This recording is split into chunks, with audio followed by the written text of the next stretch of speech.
Magandang araw po sa lahat. Welcome po sa aking YouTube channel.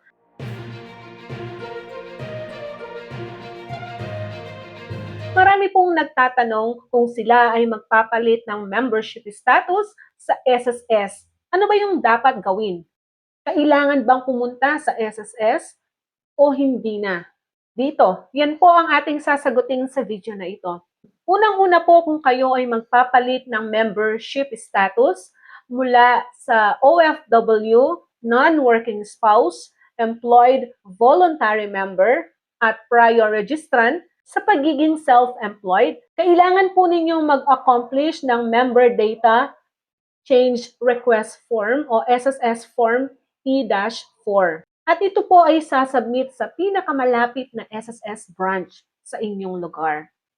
Ito po from employed, voluntary, OFW, non-working spouse, prior registrant, patungo sa self-employed. Ngayon naman po, kung magpapalit kayo ng membership status from employed, self-employed, OFW, patungo sa voluntary member, hindi na po kayo kailangan pang pumunta sa SSS o mag-fill up ng SSS Form E4.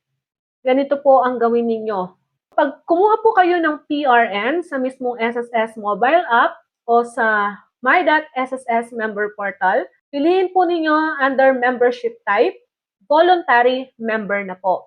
Pag binayaran na po ninyo yan as voluntary member, yan na po ay declaration, nag-change na po kayo ng status as voluntary member. No need na pong pumunta sa mismong SSS branch. Ngayon naman, kung kayo ay magpapalit ng status from employed, voluntary member, non-working spouse, prior registrant, patungo sa OFW, so hindi na rin po kayo kailangan pumunta sa SSS at mag-file ng form para i-change ito. Pagkukuha din po kayo ng PRN, so kailangan lang po ninyong piliin yung OFW. So automatic self-declaration na po yan na ang inyong magiging membership type ay OFW na.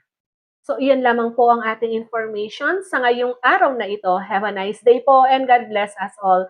Ito po ang inyong lingkod, Pro Information Hub.